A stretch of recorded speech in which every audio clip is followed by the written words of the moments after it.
The company I'm working for is publishing more than 50 magazine titles in 6 countries, mainly the Nordics. But we also do books, and of course we try digital publishing to the best of our abilities.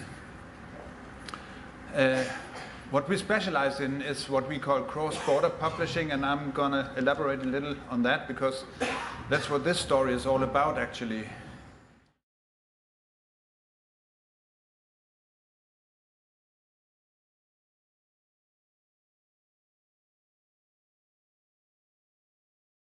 But what we do is we receive all the files from every month from the National Geographic headquarters in Washington. That's about 130 pages of total editorial material. And that means that we have to make some selections there because there will be different sizes of magazines in the different territories.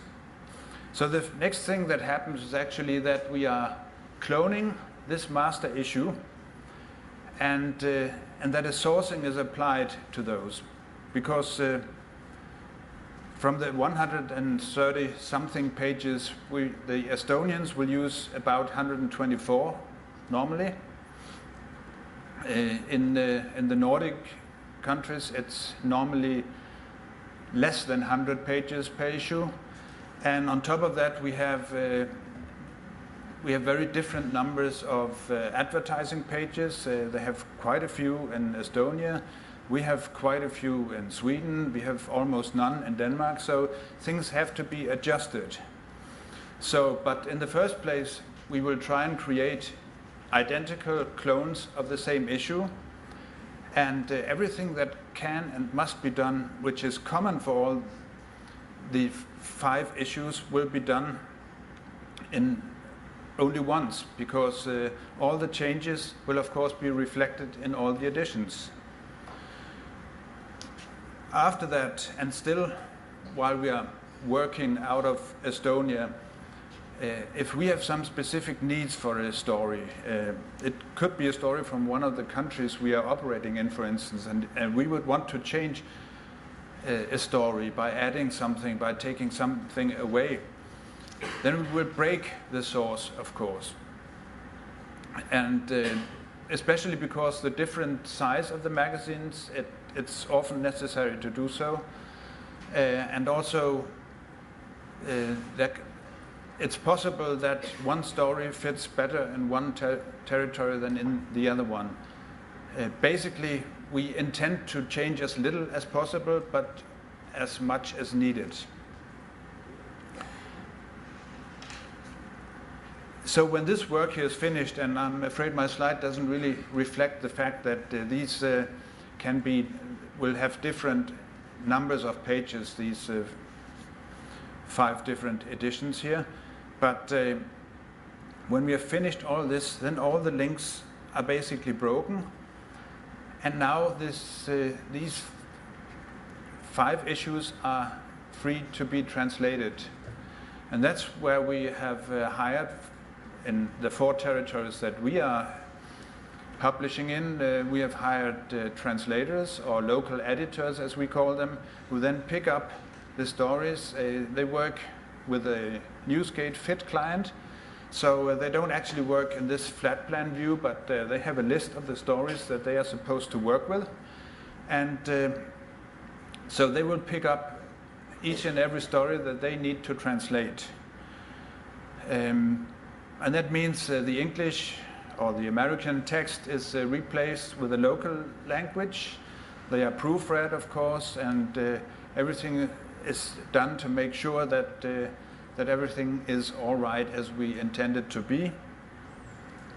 And within Newsgate, of course, you can at any time change the workflow state so that everybody can actually see and monitor how far is every story in this workflow.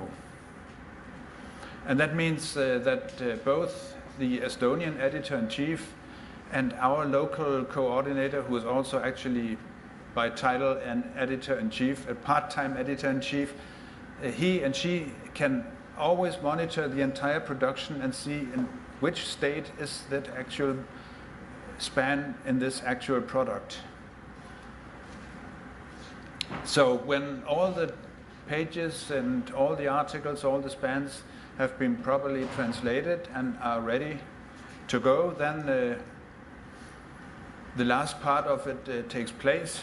That means first the local translators have to do the final checks and see if H and J and everything is in place. That is because only the Finnish guys are actually able to see if everything is okay in the Finnish edition and so forth.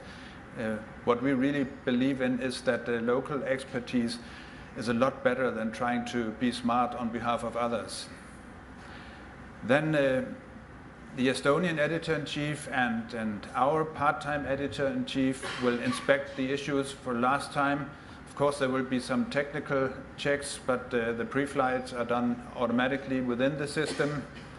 And the art director has the last view on everything before it's actually sent to print.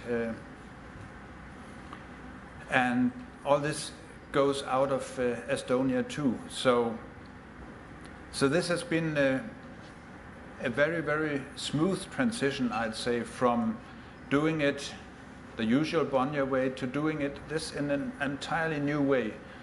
And as I mentioned before, it's only like 8 months ago that I was standing freezing in Tallinn, Estonia. And we were on our way to the very first meeting with our Estonian counterpart. And 2.5 weeks ago, the first issue in this new setup actually came from print, and no errors or mistakes were detected. So we're pretty happy with that.